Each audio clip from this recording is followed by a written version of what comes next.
It's time for us to check back in with the thread that runs so true. If you've missed any of the previous readings, just look in the description below for a playlist. On Friday afternoon, just before we started to Lansboro to play the most important football game of the season with Maxwell High School's old rival, Tootle Powell came into my office. "You want something, Tootle?" "Yes, Mr. Stuart," he said, his black eyes burning like wind-fanned embers in the dark. "I want to tell you before I dress for the football game that I've not got anything against you. But your first cousin, Fenton Hoskins, is playing fullback for the Lansboro Wildcats. He's the one that made most of the touchdowns for Lansboro this year. But he's not carrying the ball over my goal line this afternoon.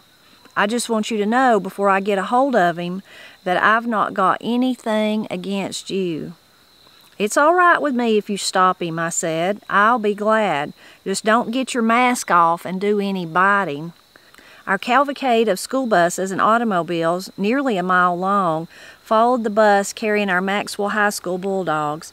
With the football team were Coach Myers, Charlie Watson, and Vernon Madden. Vernon Madden had the clippings from 3 newspapers. One sports writer gave Lansboro High School 30 points average over us. Another sports writer predicted Lansboro would win by 20 points, while the third favored us by saying Lansboro was only 2 touchdowns better. Among the 30-odd players of our football squad sat Tootle Powell, our hope against Lansboro, with his muzzle already on. The bridge of his nose was plastered with tape as if it were broken. There was no stadium at Lansboro High's athletic field, nor were there any seats. People had to stand to watch the game. Both sides of the athletic field were packed to capacity. There was hardly standing room left. The Lansboro fans had turned out in great numbers. Stores had closed. They had come to see Lansboro trounce their old rival, Maxwell High School. We'd brought with us about 1/4 of this capacity crowd. When the 2 teams came onto the field, it looked, judging from the size of the players, like the sports writers might have made the right predictions. Lansboro Wildcats outweighed Maxwell High School Bulldogs on an average 15 pounds to the man. Fans waited impatiently for the sound of the whistle to see these rival teams clash. The air was cool and crisp, and the day was sunny. It was beautiful football weather. Excitement ran high among the fans on both sides. They screamed until many of the older people put their fingers in their ears. The ball was put in place. The whistle sounded. Tootle booted the ball, end over end, the length of the field, while the players streaked toward each other. The ball was brought to the 20-yard line. Lansboro tried their first play with Fenton Hoskins carrying the ball. He was stopped for no gain. Again, Fenton carried the ball and broke through the line for 4 yards. Tootle Powell made the tackle. He nuzzled Fenton's leg through the muzzle. The third try, a Lansboro back carried the ball. Sid Callahan made the tackle. They gained another yard. Then Fenton Hoskins dropped back to punt. He barely got the kickoff. It was taken by Tootle Powell, who ran it back from the 10 to the 35-yard line. In the first and second quarters, this football game was a punting duel between Fenton Hoskins and Tootle Powell. Fenton was 6'1" and weighed 197 pounds. He was one of the best football players Lansboro High School ever had. But in the first half, he was punting against the wind, and Tootle was punting with the wind. That might have been the reason Tootle's punts were outdistancing Fenton's. In the first half, Maxwell High School didn't get any deeper into Lansboro High School territory. In the second half, Maxwell High came roaring back. Lanky 6'5" Sid Callahan took Fenton Hoskins' punt on the 10-yard line, and it looked like he was going all the way. He passed all Lansboro's men but one. That man was Fenton Hoskins. Hoskins came from behind and spilled him on the 2-yard line. There, Lansboro's Wildcats dug in. When our Tootle started around right end, Lansboro's Hoskins spilled him so hard with a high tackle that Tootle fumbled and Lansborough recovered. Fenton dropped back to punt. He punted with the help of the wind to Maxwell's 40-yard line. Big Tub Mosher took the ball from the air, but he didn't take it more than a step until Lansborough's fast left end upended him with a shoestring tackle. During the third quarter, it was a punting duel. Maxwell High never got beyond Lansborough's 30-yard line. Once in the third quarter, Lansborough got to Maxwell's 22-yard line and fumbled. Maxwell High recovered, and Tootle punted out of danger. "If Tootle will only keep that mask on," Coach Myers whispered to me, "we've got a chance to win this game." The Lansborough High School pupils and the local fans had yelled themselves hoarse in the first half. "We want a touchdown." In the third quarter, they had changed to, "Wildcats, hold that line." And every time Tootle Powell made a tackle, and that was very often, Coach Myers bit his fingernails. "That muzzle," he'd say, and shake his head. In the first part of the fourth quarter, we watched the same kind of football we had seen throughout the first three quarters. It was the same punting duel between Tootle and Fenton, and the lines clashed and struggled on the field anywhere between the 30-yard lines. This was the way the game was played until the last 2 minutes of the game. Maxwell's quarterback, Dave Hatfield, thought it better to punt from Maxwell's 30-yard line than to try to make 12 yards in the fourth down. Tootle dropped back to punt for the last time in this game. He angled the punt for out of bounds, but he punted against the wind. Fenton Hoskins hooked the ball from the air on the 40-yard line, and he found a hole. Men were strewn on the field. We had only one man left. That man was Tootle Powell, and he had to come from approximately 4 yards behind to tackle Fenton, who was heading for pay dirt. This race brought every person to their toes. Fenton Hoskins was a fast man. Tootle Powell was a little faster. At about the 25-yard line, Tootle leaped wildly through the air. The strap broke that held his mask, and the mask headgear went high in the air. Coach Myers jumped to his feet, for Tootle Powell was riding Fenton Hoskins' piggy bank, and Fenton was still going, but only for a step or two. Tootle's mouth was against Fenton's back. Suddenly, Tootle wrapped his legs around Fenton like a wrestler. He brought Fenton to the ground. Fenton came down on top of Tootle, and they rolled like two logs. Then the referee's whistle. When the referees ran to untangle these two men, Fenton still held the ball in a death grip. He was knocked out cold. Tootle was knocked out too, and 2 of his teeth were knocked out as well, for they were sticking in Fenton's shoulder pad. Another front upper was broken off even with the gum line, and 2 more uppers were knocked loose. The referee carried the ball 15 steps closer until it rested on our 5-yard line. The evidence against us was left in Fenton Hoskins' shoulder pad. "We'll lose the game now," Coach Myers sighed. "I had a feeling all the time Tootle would get the muzzle off." "But what a game he's played, Coach," Vernon Madden said. Maxwell's line dug in. Each man was crying while Lansborough rushed to take advantage of their time. First they tried a line plunge. They made 1 yard. Then they tried a quarterback sneak. They made 2 yards. The ball was on our 2-yard line. Time was running out, seconds to go. One of their halfbacks dropped back for a pass. When the ball was in the air, the referee put his whistle to his lips. Sid Callahan leaped high into the air and batted down the pass. The whistle sounded. The game ended. It was a victory for us. Lansborough's players wept on the field. Their fans left the field weeping. Tootle had made good his words. Fenton Hoskins, Lansborough's greatest fullback, did not cross the goal line. He defended.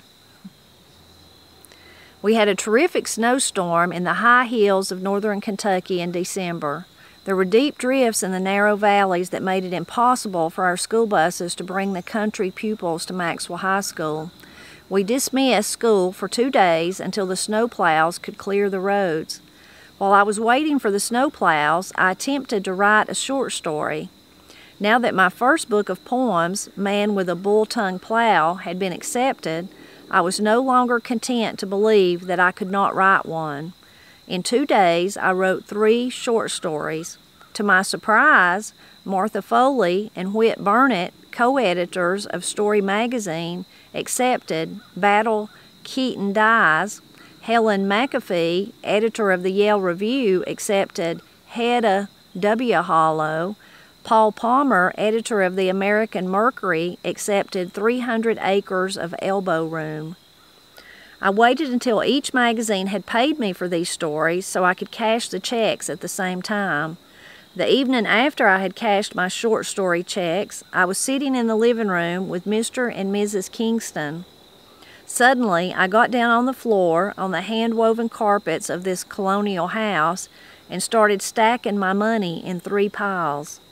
Forrest Kingston stopped smoking his cigar as he watched the strange actions of this high school principal. Once I saw Lydia Kingston, who was holding back her laughter, look at her husband and wink. "This is Battle Keaton Dies, my grandpa," I said, pointing to the 2 10s and the 5. "This is Hedda W. Hollow," I continued, pointing to 5 10s. "And this is 300 Acres of Elbow Room," I said, pointing to the largest stack, 6 20s and a 5. "What's the matter with you?" Lydia Kingston asked. Then she began laughing. Forrest Kingston let the fire die in his cigar. He sat looking at the piles of money on the floor. There was a puzzled look on his face.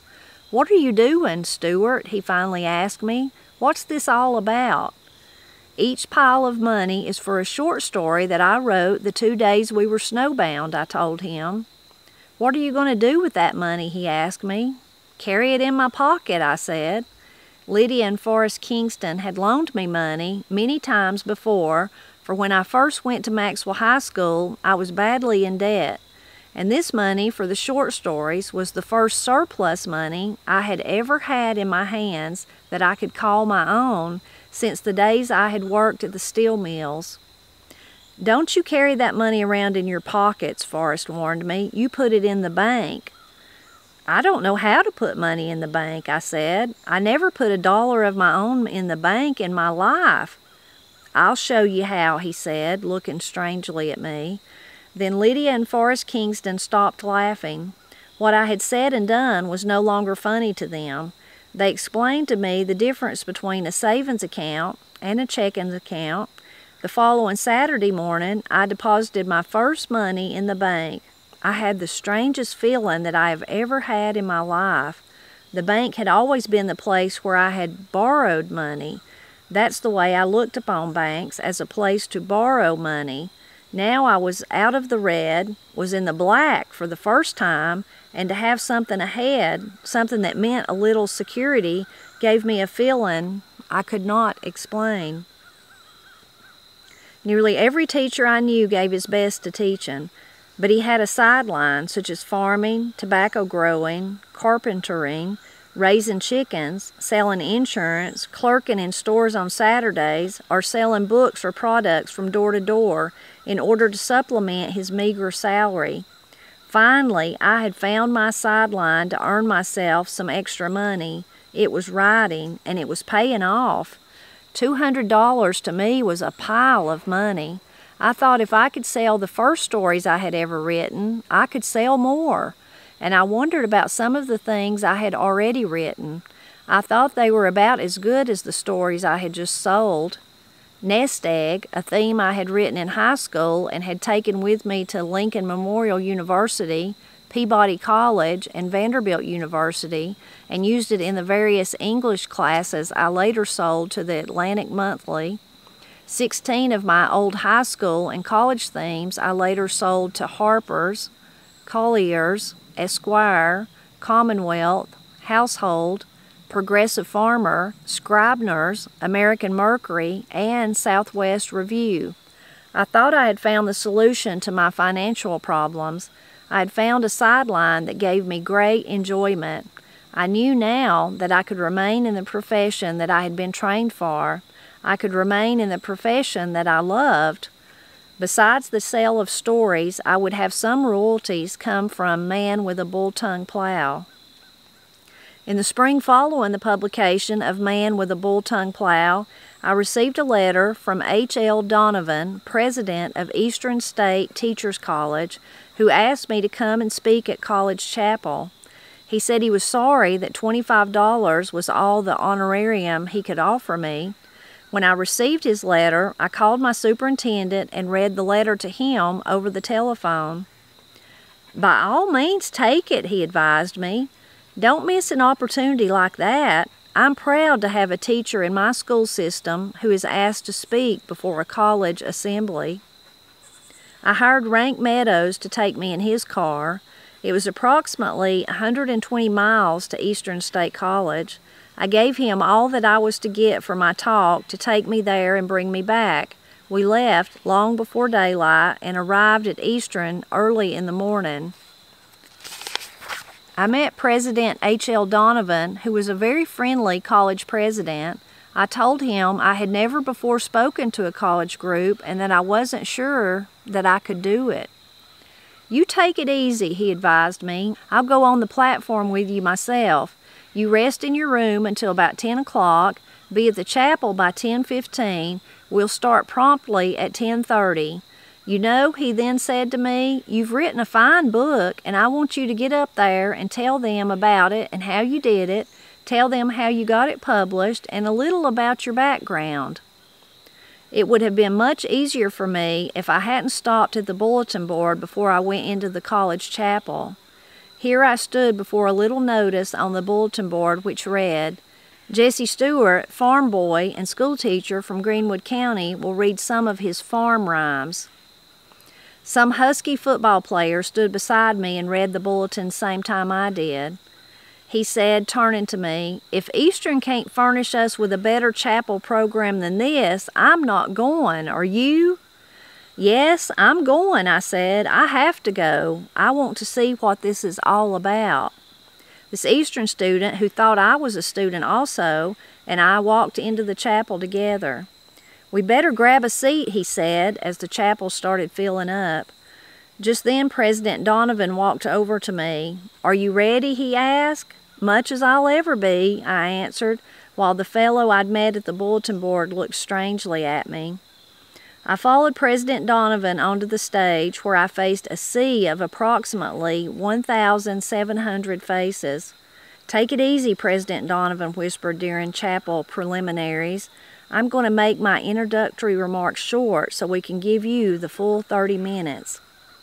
President Donovan didn't take more than 3 minutes to introduce me. He told the Eastern pupils this was my first time to appear before a college group, that I was a native of the state, a farmer, and a school teacher, and that he had asked me to tell them something about my background and how I wrote Man with a Bull-Tongue Plow, a book he suspected, judging from the size, was a lifetime's work.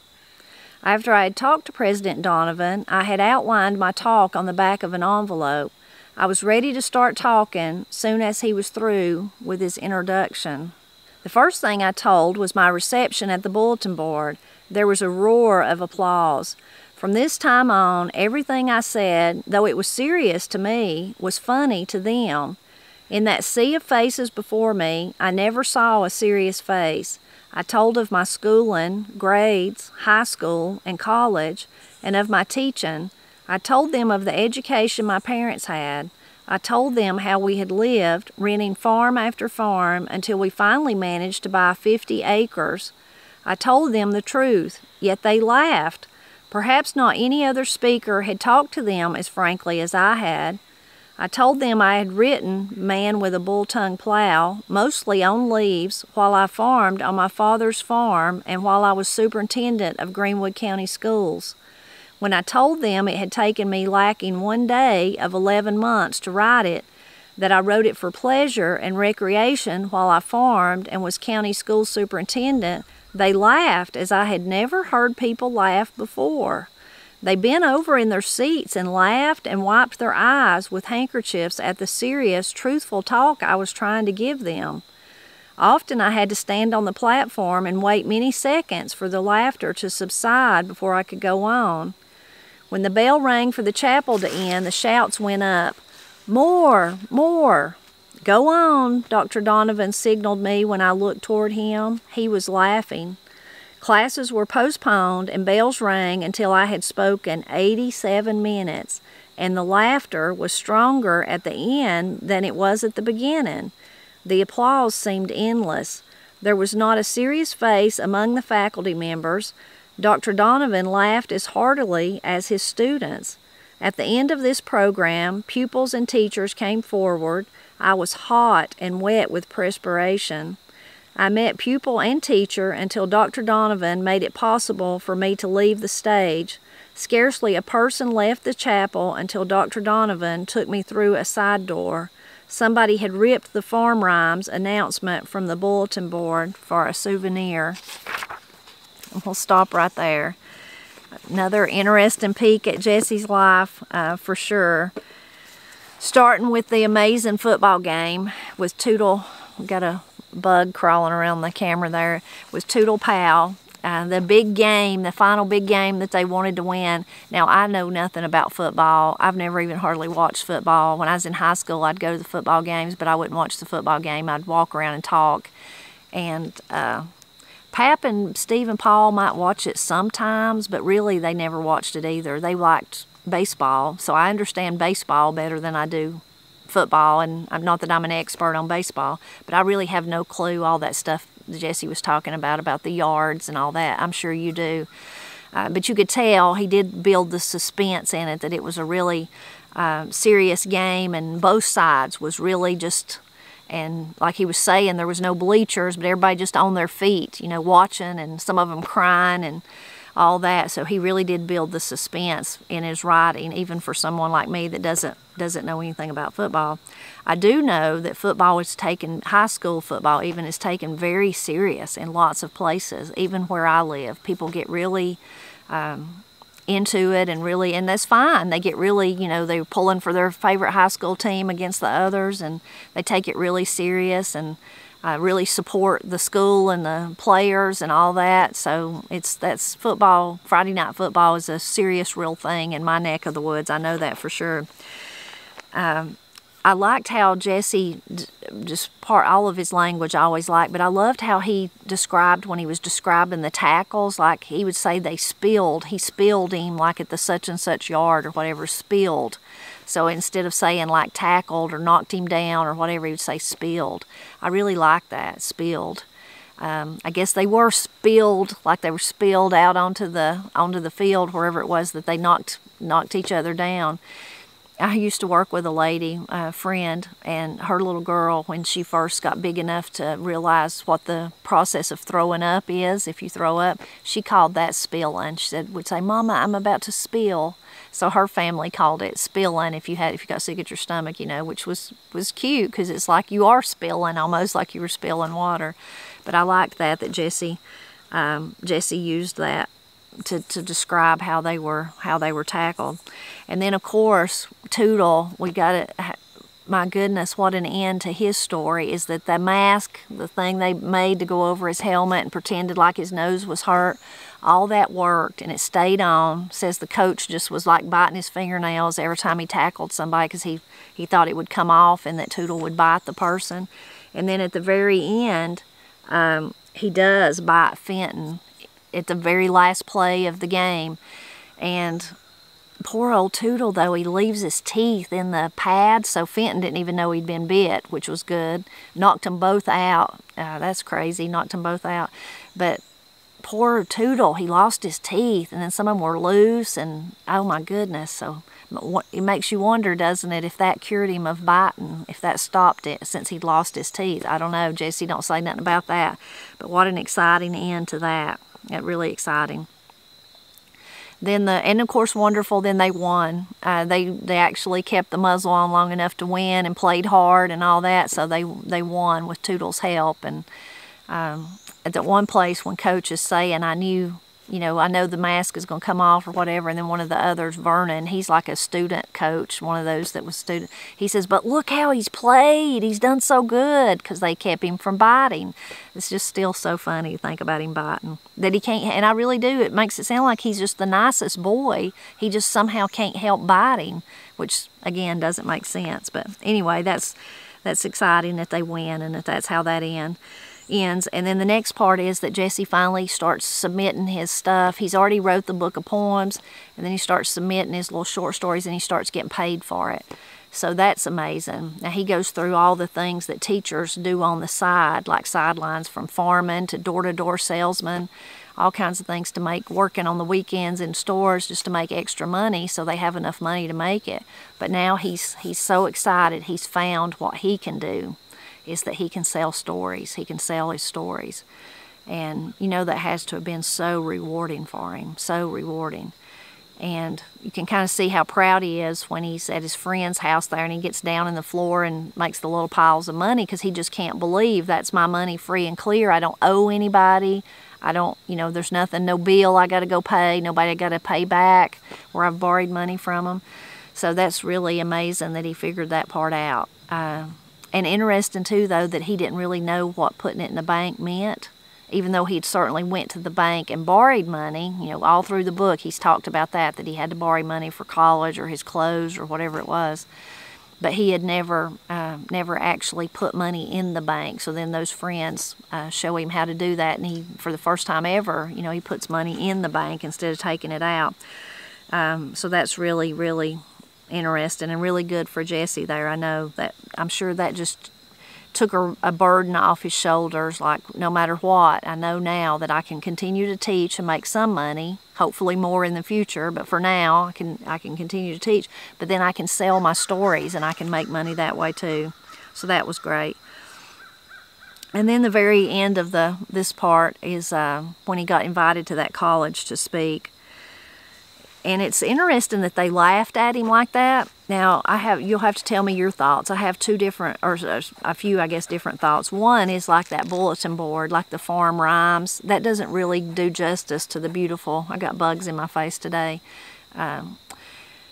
the beautiful poetry and stories that Jesse was writing, especially those poems, just so lovely, and describing the landscape and all that.